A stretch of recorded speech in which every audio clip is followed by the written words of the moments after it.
मैथिली दुल्हन। इसके मनमोहक गीत जरूर सुने। यदि अच्छा लगा तो चैनल सब्सक्राइब जरूर करें।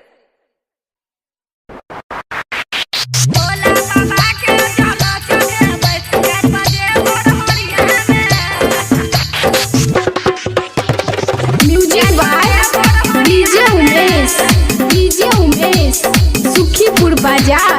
कामर लगन गेले कन्हैया रात के अनहरिया में रो रात के अनहरिया में सुन रात के अनहरिया में आ भोला बाबा के जल चढ़ेबै 4 बजे भोर हरिया में। आ भोला बाबा के जल चढ़ेबै 4 बजे भोर हरिया में। आ भोला बाबा के जल चढ़ेबै 4 बजे भोर हरिया में। Music by DJ Umesh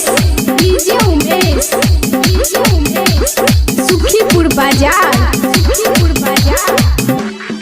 Bhola बाबा के जल चढ़ेबै यो भैया भोला बाबा के जल चढ़ेबै।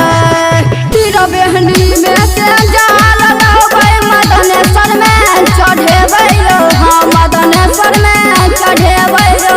हाँ मदनेश्वर में चढ़ेबै रो।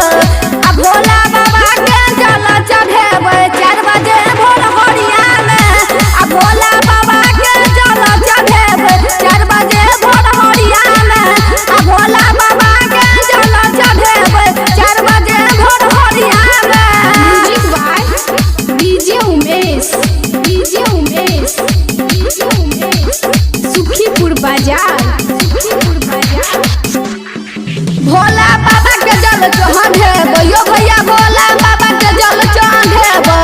हर सोमवारी जल चढ़ेबै बाबा अहीं के दुआरिया यो। हाँ बाबा अहीं के दुआरिया यो। हाँ बाबा अहीं के दुआरिया यो। आ भोला बाबा के जल चढ़ेबै 4 बजे भोर हरिया में। आ भोला बाबा के जल चढ़ेबै 4 बजे भोर हरिया में।